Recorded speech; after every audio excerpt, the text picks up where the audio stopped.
Lectura del Santo Evangelio según San Juan. Gloria a ti, Señor. En aquel tiempo muchos de los judíos que habían venido a casa de María, al ver lo que había hecho Jesús, creyeron en él. Pero algunos acudieron a los fariseos y les contaron lo que había hecho Jesús. Los sumos sacerdotes y los fariseos convocaron el Sanedrín y dijeron: ¿qué hacemos? Este hombre hace muchos signos. Si lo dejamos seguir, todos creerán en él y vendrán los romanos y destruirán nuestro lugar santo y nuestra nación. Uno de ellos, Caifás, que era sumo sacerdote aquel año, les dijo: ustedes no comprenden nada. ¿No se dan cuenta de que les conviene que solo un hombre muera por el pueblo y que no perezca la nación entera? Esto no lo dijo por propio impulso, sino que por ser sumo sacerdote aquel año, habló proféticamente anunciando que Jesús iba a morir por la nación, y no solo por la nación, sino también para reunir a los hijos de Dios dispersos. Y aquel día decidieron darle muerte. Por eso Jesús ya no andaba públicamente con los judíos, sino que se retiró a la región vecina del desierto, a una ciudad llamada Efraín, y pasaba allí el tiempo con los discípulos. Se acercaba la Pascua de los judíos y muchos de aquella región subían a Jerusalén antes de la Pascua para purificarse. Buscaban a Jesús y estando en el templo se preguntaban: ¿qué les parece? ¿No vendrá a la fiesta? Los sumos sacerdotes y fariseos habían dado órdenes de que si alguno conocía el lugar donde él se encontraba, les avisara para detenerlo. Palabra del Señor. Gloria a ti, Señor Jesús. Queridos hermanos, hermanas, muy buenos días en el Señor Jesús. Sábado, vísperas ya de Domingo de Ramos, inicio de la Semana Santa. Y como todos los días meditamos el Santo Evangelio. El Evangelio que da vida, que ilumina al ser humano. El Evangelio que realmente en momentos muy difíciles como el que hoy pasamos a nivel mundial, a nivel nacional, es un Evangelio el de Jesús, que nos ayuda a sostenernos, porque muchas veces la desesperación, muchas veces la incertidumbre que vivimos no nos deja tranquilos, pero el Evangelio se encarga de darnos esa paz interior que todos necesitamos. Nuestras intenciones son las de siempre: el fin de esta pandemia en todas sus variantes. Te pedimos, Señor, que no quede rastro ya de este virus. La segunda intención es por la paz en el mundo, el cese de la invasión de Rusia a Ucrania. Hemos visto cuántos muertos, cuántos inocentes, niños, mujeres, todos. Un ataque brutal, encarnizado, que realmente injustificable. Jesús ha venido a dar vida, no a matar, pero el ser humano va en contra de la voluntad de Dios. Encomendamos las almas de todos ellos que han caído, de todos los civiles y militares. Y nuestra tercera intención es por nuestra patria, el Perú, por la coyuntura que muy difícil vive ahora y a puertas de Semana Santa, con un sinfín de manifestaciones y a la vez con una poca fuerza del gobierno, poca o casi nada o nada del gobierno para solucionar los problemas que hoy realmente afectan gravemente nuestra patria. Hoy día el Evangelio se mueve en la determinación propia de los judíos de querer darle muerte a Jesús. No solamente intentan, como dice Jesús, ustedes intentan matarme. Ahora ellos han tomado una resolución y la resolución es, hay que acabar con él. ¿Por qué? Porque realmente cuando el Evangelio va creciendo y la mayoría se va convirtiendo, pues lo único que hacen los demás es ver con mucha envidia lo que Jesús, empezando en su evangelización, ha logrado hasta el día de hoy. Conversión de masas, acercamiento del reino de Dios hacia los hombres. Los milagros que hizo no en su propia tierra, sino en regiones paganas que han creído más en él. Pues hoy día los judíos se dan cuenta, bajo el hecho de la resurrección de Lázaro, ¿no? Porque aquí nos dice, al ver los judíos lo que había hecho en casa de María, ¿no? Creyeron en él.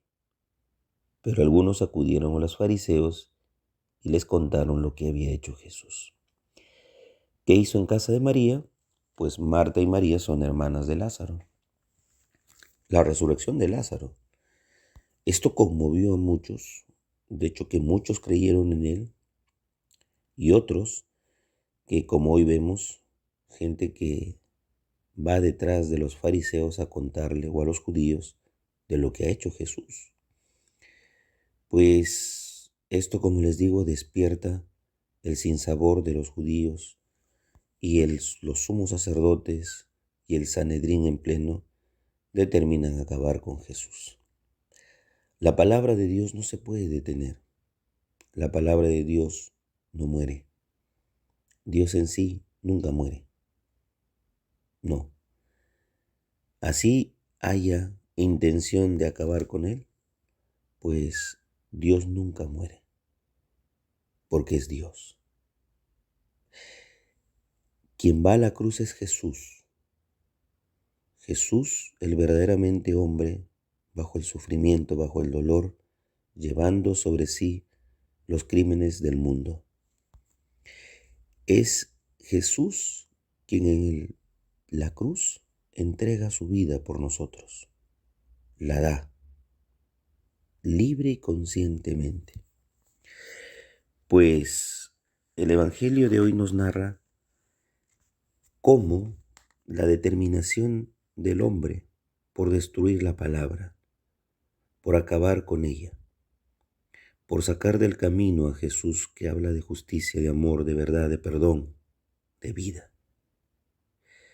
Pues proféticamente el sumo sacerdote Caifás, proféticamente dice, ustedes no comprenden, no se dan cuenta que conviene que un solo hombre perezca por toda la nación y no toda la nación en sí. Pues dice el texto bíblico, había hablado proféticamente, inspirado por Dios.